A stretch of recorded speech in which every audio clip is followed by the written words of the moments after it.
안녕하세요. 책 읽는 그리스도인입니다. 교회 내에서 가장 핫한 소재를 손꼽자면 LGBTQ, 정치, 부동산, 주식, 돈이 아닐까 싶어요.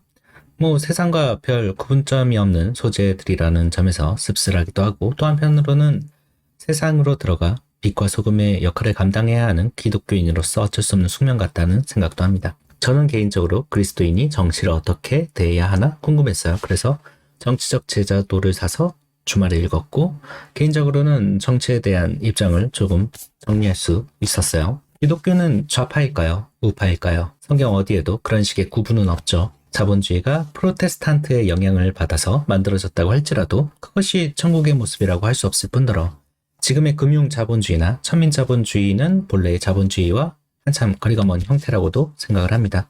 형태는 어쩔지 몰라도 기본적인 의식은 전혀 다르다고 볼 수 있죠. 자본주의와 민주주의를 최고의 가치로 여기고 지켜내는 것이 기독교라고 주장하는 사람도 있지만 저는 그렇게 생각하진 않아요.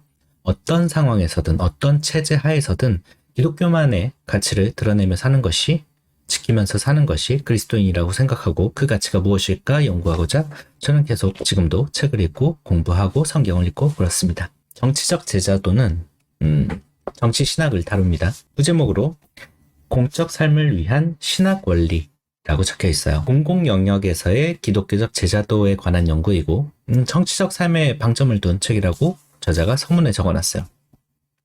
그리고 이런 질문을 던집니다. 그리스도인은 공공의 영역에 참여해도 되는 것일까? 기독교 신앙은 공공 영역의 참여에 어떤 영향을 줄까? 그리스도인은 자신의 정체성을 어떻게 이해해야 할까? 공공 영역에서 그리스도인은 어떤 사람이어야 할까? 공적 참여에 따른 좌절에도 불구하고 그리스도인은 어떻게 계속 소망을 붙들 수 있을까? 저자는 미국에서 일어난 사회 현상을 기반으로 정치와 종교 사이의 관계를 연구했습니다. 그런데 이런 연구를 뒷받침할 만한 탄탄한 신학적인 기초가 부족했다고 해요. 본격적인 신학적 논의는 이제 시작될 것 같아요. 저자는 일반 은총교리, 그러니까 하나님께서 신자와 비신자 구분 없이 모두에게 주신 은혜를 통해서 창조신학을 이야기합니다. 하나님께서 세상을 창조하시고 모든 것을 다스리라는 명령을 하셨는데, 이 명령은 원죄가 되기 이전에 주어진 신성한 의무로 오는 거죠. 이를 바탕으로 우리는 중세의 정교 분리 원칙을 벗어나서 세상 모든 것들 속에서 빛과 소금으로 살아갈 신성한 의무를 지니게 되는 거죠. 정치라는 것이 시민의 삶을 나타내는데, 정치를 종교와 완전히 떼어낸다는 것부터가 사실은 논리적으로 말이 안 되는 것이라고 할 수 있고요. 이런 논리대로라면 그리스도인은 수도사가 되어야 합니다. 모두 다 손잡고 수도원이나 기도원으로 들어가서 나오지 말아야 하죠. 일반 은총은 우리의 관심을 하나님의 창조 세계로 돌리는 역할을 합니다. 이때 유의할 점은 일반적으로 우리가 말하는 세상과 창조 세계가 다르다는 거예요. 우리가 사는 세상은 천국이 아니고 아직 도래하지 않은 천국의 그림자 속에 살고 있다고 표현할 수 있겠죠. 그리스도인은 세상을 사랑할 수 없고 욕망해서도 안 돼요. 그리스도인은 창조 세계를 바라봐야 하는 겁니다. 저자는 말합니다. 복음을 선포하고 예수를 전하며 사람들이 교회 생활에 참여함으로써 신실한 제자도의 길로 나아가게 하는 일은 대단히 중요하다. 그러나 그만큼 세상을 돌보는 일, 정치, 경제, 의료, 교육, 문화 등의 모든 공적 영역에 참여함으로써 생명을 풍요롭게 만드는 일 역시 언제나 우리의 책임이었음을 분명히 아는 것도 매우 중요하다. 세상적인 일과 영적인 일을 구분하는 사람들이 있어요. 그들은 세상에 나아가 세상 사람과 다를 바 없이 살다가 교회에 와서 교인답게 살려고 했습니다. 그런 이중적인 모습은 지난 수년 동안 혹은 십수년 동안, 수십 년 동안 강단에서 선포된 이야기로 소실됐을 법도 한데, 오히려 강화되어 가는 모습도 볼 수 있어요. 어디서나 쉽게 그런 사람을 만날 수 있고, 저 역시도 그런 구분을 짓는 삶의 모양을 삶의 곳곳에서 발견할 수 있으니까요. 종종 그런 생각을 합니다. 저는 내 윗집에서 담배 피우는 저 사람이 우리 교회 교인이라면 나는 과연 저 사람을 욕할 수 있을까? 아니, 고작 담배 따위로 예수님께서 십자가에 못 박혀 돌아가심으로 구원하려는 저 사람을 내가 욕하는 게 합당한가? 내 앞에서 알짱거리는 저 초보 운전사가 우리 교회에서 온 새신자라면, 아니면 저렇게 과격하게 운전하는 저 사람이 우리 교회에 온 새신자라면 내가 저 차를 향해서 막 클락션을 울려댈 수 있을까? 아니면 넉넉히 웃으며 참아줘야 되는 건가? 혹은 나와 정치적인 판단을 달리하는 저 극단적인 정치적인 기독교인을 내가 악으로 규정하고 욕하는 게 가능할까? 혹시 저 사람이 성경을 잘못 해석했을지라도 그것이 예수 그리스도의 십자가를 무효화할 정도로 엄청난 잘못인 걸까?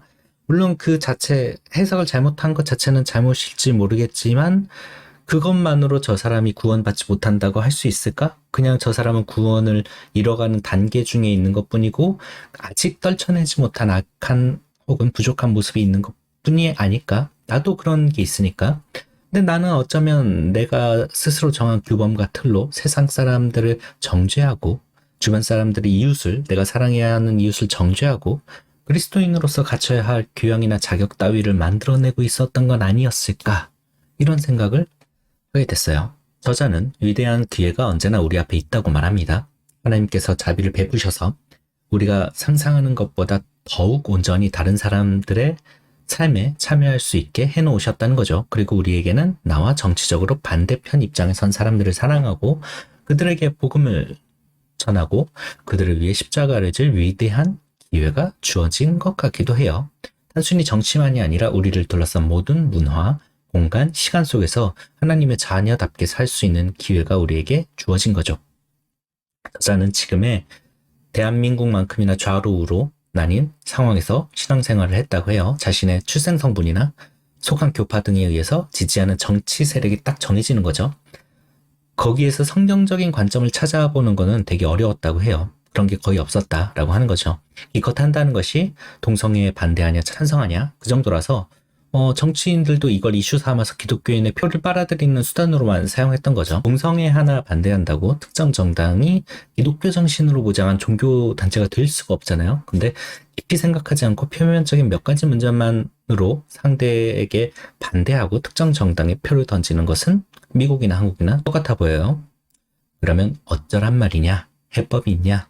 없어요. 이 책을 찾아봐도 없어요. 해석하기도 없습니다. 그런데 확실한 건 지금처럼 특정 정당에 하나님의 뜻이 있는 것처럼 매달려선 안 된다는 거예요. 너 빨갱이냐? 그렇게 묻는다면 전 아니라고 하겠어요. 지금 제가 그런 얘기 하는 거 아니잖아요. 정치 얘기만 하면 사람들이 몰려와서 물어요. 너 좌파냐? 우파냐? 성경 얘기를 하고 예수님 얘기를 해도 너 좌파냐? 우파냐? 물어요. 그럼 마치 남자가 소개팅을 앞두고 예쁘냐? 라고 묻는 것처럼 본능적이다 못해 저질스럽기까지 하다고 전 생각을 해요. 레이첼 헬드 에반스는 이런 말을 했습니다. 우리는 이제 싸우기에 지쳤다. 정치와 권력을 통해 하나님 나라를 확장하려는 헛된 노력에 지쳤다. 사회의 분명한 선을 긋기에도 지쳤고 우리가 누구인지보다 무엇을 반대하는지로 알려지는 현상에도 지쳤다. 문화 전쟁을 이끄는 복음주의자들에게 묻고 싶다. 정말 그만한 가치가 있는 일인가? 교회에 냉소하며 멀어지는 수많은 청년을 잃어도 될 만큼 정치적 승리가 가치가 있는가?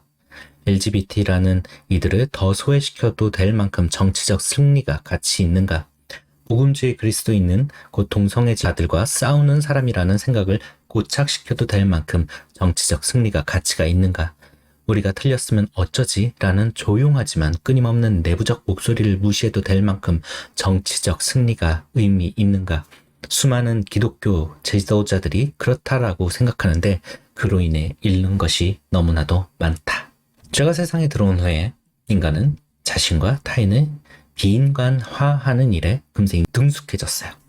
예수님께서 네 눈에 들보를 보라고 하셨는데 우리는 남의 티끌을 향해 손가락질하기에 급급하고요. 그럼 너 동성애에 찬성하냐? 지금 이 순간에도 막 이런 물음이 들리는 것 같아요. 정치와 성경을 이야기하면 꼭 빠지지 않는 질문이죠. 미국에서도 동성애와 낙태로 분쟁이 끊이지 않았다고 해요. 이런 문제로. 저는 대학 시절부터 틈틈이 베이비박스에 후원을 해오고 있어요. 베이비박스는 애들이 버려지는 상자이고 누군가는 그것을 아기의 유기를 조장한다고 반대하기도 해요. 또 혹자는 낙태 문제가 페미니즘과 얽혀 있다고도 합니다. 내 몸을 내 마음대로 못하냐는 거죠.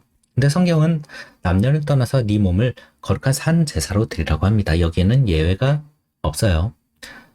신자와 비신자로 나뉠 뿐이고 비신자의 행위를 비판하기보다는 신자가 비신자의 흐름을 쫓아가는 것을 경계하고 교육해야 한다고 저는 생각을 해요. 저는 낙태에 대응하는 기독교인의 극단적인 반응도 잘못됐다고 생각을 해요. 낙태에 반대하는 것에 그치는 것이 아니라 낙태에 반대한다면 당연히 대안을 제시해야죠. 낙태하지 않아서 낳은 아이를 기독교에서 책임지는 거죠. 우리가 낸 헌금을 객출해서 출산을 돕고 출산 전후 산모와 태어난 아이를 돌보는 데 쓰게 하는 거죠. 낙태를 못해서 애를 낳은 미혼모나 어려움에 있는 아이들의 삶을 기독교에서 책임을 지는 거고요. 이런 건 국가가 해야지 왜 교회가 하느냐 물을 수도 있겠죠. 그럼 최소한 이런 법률이 입법되도록 목소리를 내야죠. 그게 최소한이라고 생각을 해요. 기독교가 내는 목소리라고 해봐야 기껏해야 낙태 반대밖에 지금 더 있어요.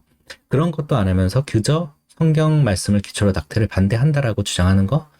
예수님이 하나님을 사랑하고 이웃을 네 몸처럼 사랑하라고 했는데 도대체 사랑은 어디로 가고 율법만 남았는지 저는 잘 모르겠어요. 이런 것처럼 기독교인의 정치 참여에는 희생과 봉사가 반드시 따라야 되고 어쩌면 그런 것들이 앞서야 한다고 생각을 해요. 저는 이 책을 읽으면서 생각을 했어요. 내가 앞서야 할 건 단편적인 교리가 아니라 십자가겠구나. 이런 공적인 신학이나 공공신학이 수면 위로 올라오면서 나오는 패턴 중에 하나가 그런 것 같아요.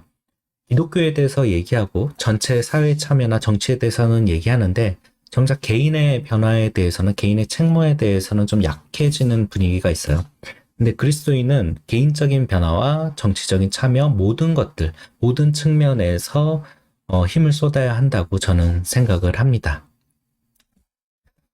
사실 저도 낙태 문제에 해답을 낼 순 없습니다. 무조건 반대가 정답은 아닐 거라는 사실은 알아요. 반대하기 전에 희생하고 돌봐야죠. 그게 베이비박스를 운영하는 그 주사랑 공동체 교회 같은 특정 교회가 아니라 반대하는 모든 그리스도인이 제 호주머니부터 털어낼 일이라고 저는 생각을 합니다. 이 책을 읽으면서 알게 된 건 우리가 세상 모든 영역에서 그리스도인의 삶을 살아내야 한다는 거고 그것이 우리의 의지가 아닌 하나님의 은혜로 이루어지고 우리가 진리의 편에 섰다고 확신할지라도 원수를 사랑하라는 명령을 잊어서는 안 된다라는 겁니다. 여러분 주위에 어떤 사람이 빨갱이 같나요? 혹은 수구 꼴통 같나요? 그렇게 지칭했다는 것부터가 그 사람에게 반감이 있다는 거죠.